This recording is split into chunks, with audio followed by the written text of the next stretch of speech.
1994년 7월 7일 밤 10시 묘양산 특가. 어둠 속에 울린 한 통의 전화. 전화기 너머 고성이 오가고 남자는 전화를 끊자마자 심장을 움켜쥐고 쓰러졌다. 그리고 몇 시간 후 싸늘한 죽음으로 발견됐다. 사망한 남자 이름은 김일성. 북한이 밝힌 김일성 사망의 공식 사인은 심장쇼크. 하지만 죽음의 진짜 원인은 아들 김정일과의 마지막 통화. 과연 김정일은 어떤 말을 했기에 아버지 김일성을 죽음으로 몰아넣었을까? 이미 아버지 시대는 끝났다. 이제 북한은 나 김정일의 것이다라는 아들의 협박에 가까운 말에 격분한 김일성은 내가 그래도 김일성이다라는 말을 마지막으로 끓어오르는 화를 주체하지 못하고 심장을 부여잡고 쓰러질 수밖에 없었다는 것. 남북 정상회담을 앞두고 통일을 기대하던 김일성.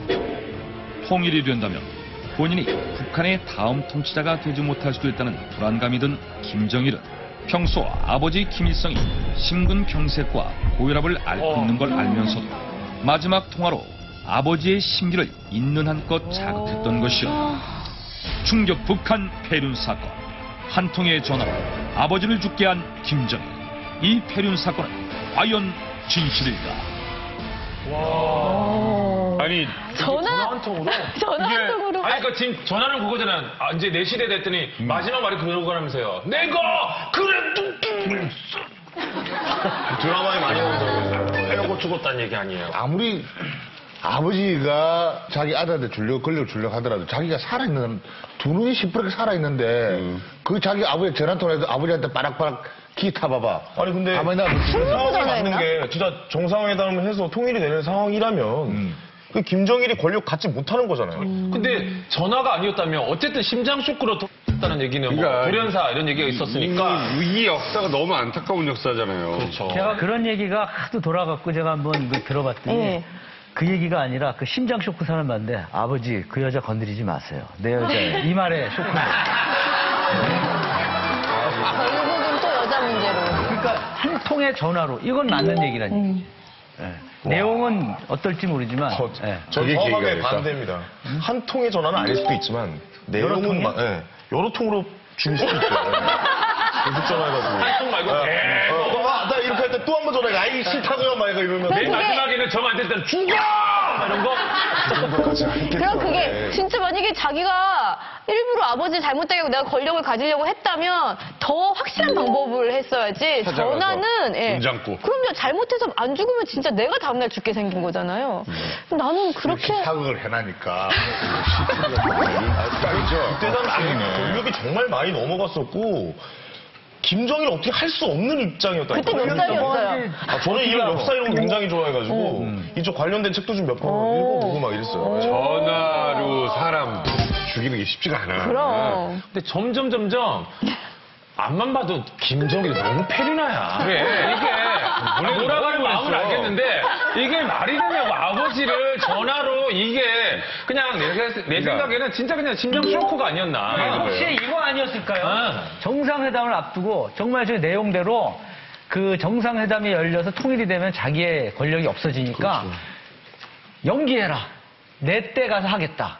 이런 식으로 해서 옥신각신해서 열받아서 심장이 터졌을 수도 있지 않을까. 그래요. 전화는 근데 맞네. 나는 우리 여자로 보는 게 저 전화가 김정일이 한 것이 아니고 물론 김정일이 했는데 예를 들어 아버지 남한 측에서 지금 이제 아버지 내려오는 정상회담 때문에 너무 지금 현재 남한 측 흥분했고 아버지를 반기려고 하고 있다. 그러다 보니까 너무 내가 기분이 너무 좋아가지고 그럴 수도 있지. 그래? 이제 4일 남았는데. 아니 너무 좋아서 이제 사람이 심장 쇼크 오는 것 맞아. 여러분들은 김일성이 왜 죽었다고 생각하세요? 김정일의 전화 통화가 큰 영향이 있었다고는 생각은 안 하지만 그때 당시 많은 설이 돌았어요. 그러니까 이제 남한 방문 때문에 김일성이 김정일에게 전화 통화를 했대요. 그러니까 내가 남한에 가서 김영삼을 만나면 인사를 어떻게 해야 되냐. 그랬더니 김정일이가 이제 아버지한테 하는 말이 백두산에 호랑이가 왔다 이렇게 인사를 하라고.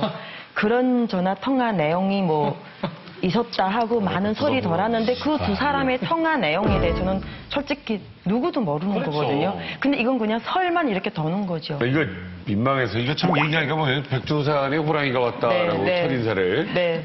안녕하세요. 백두산 호랑이가 왔습니다. 시간. 아니 근데 이거 약간 그 우리 또 친구시는 분들이 약간 인사하는 거잖아요. 아 나 불광동 휘발유야 뭐 이런 느낌 아니에요. 나 쌍칼이요. 네 분의 의견 들어보도록 하겠습니다. 하나, 둘, 셋. 하나, 둘, 셋.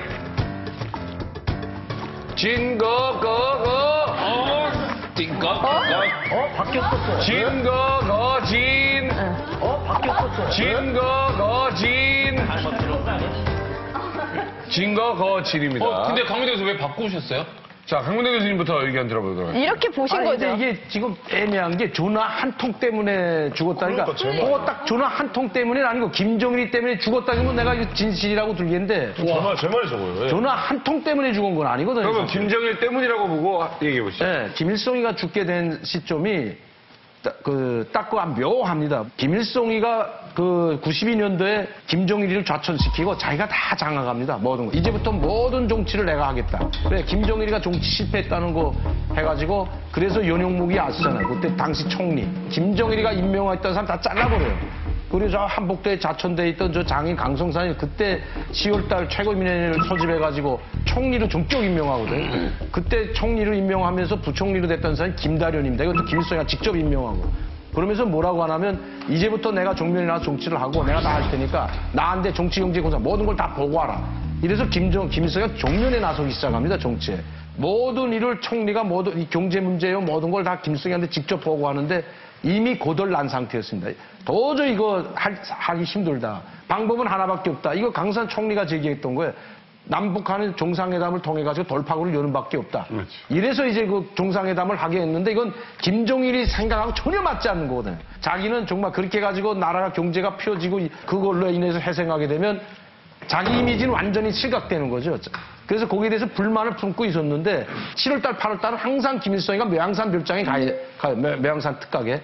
거기 가서 이제 정상회담과 관련돼가지고 다 준비를 하고 있는데 김정일이가 찾아와가지고 찾았어. 그 정상회담과 관련해가지고 이야기를 하는 거죠. 지금 남과 북이 지금 어제까지 대결 상태로 있다가 수령님께서 김영삼을 만나서 정상회담을 하게 되면 나라를 통치하기가 힘들다. 우리 국민들이 어떻게 바라볼 거냐. 지금은 안 됩니다. 아니 이런 조언을 하게 되니까 김일성이가 거기서 열을 받아가지고 아니 이미 다 정상회담에서 7월 12일 날 김영삼 대통령이 백화원 초대소에 오기로 해가지고 그 전날 벌써 다 왔다 갔거든요. 권영애 안기부장이 특사로 백화원 초대소까지 다 둘러보고 나간 상태인데 그만두라기니까 거기에 열받아가지고 책상 치고 일어나다 뇌출혈이 하는 걸로 합니다.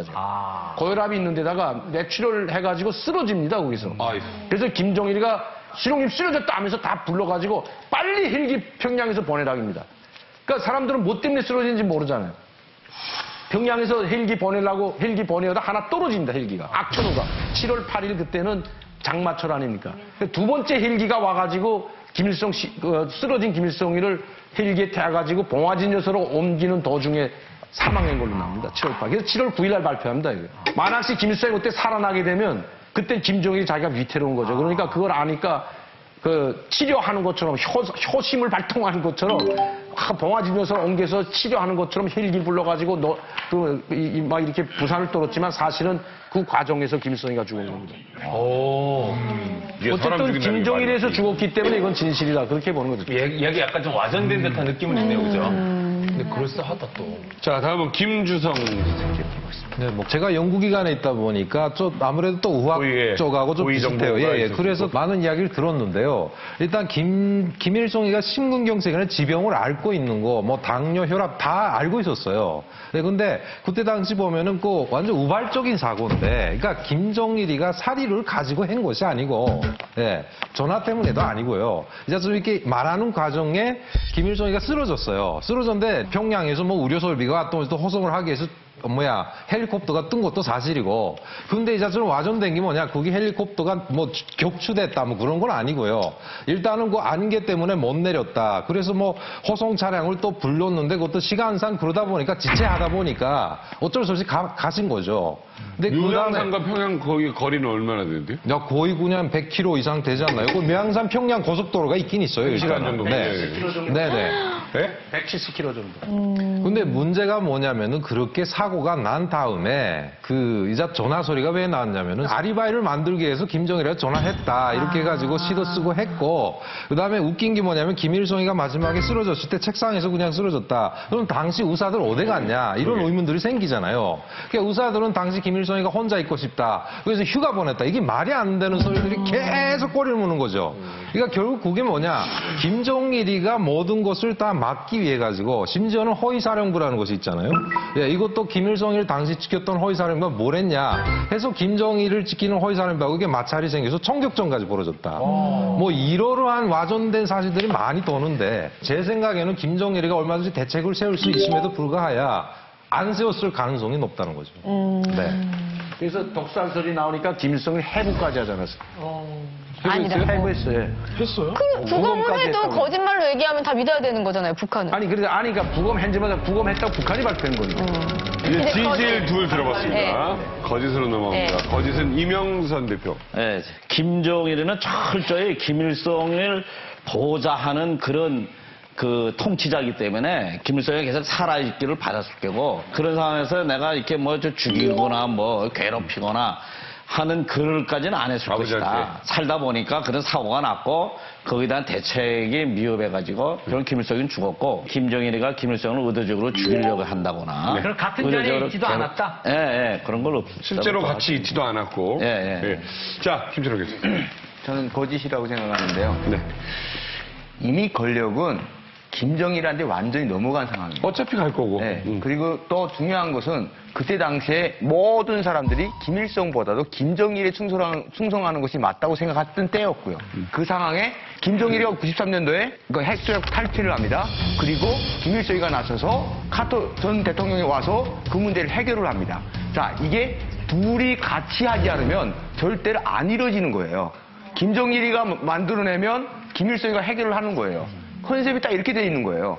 그런 상황에서 김일성이가 어떤 제스처를 취하던 김정일로서는 이게 충분히 예상된 답이었어요. 그걸 굳이 김일성을 죽임으로써 그걸 얻는다? 저는 이렇게 생각하지 않아요.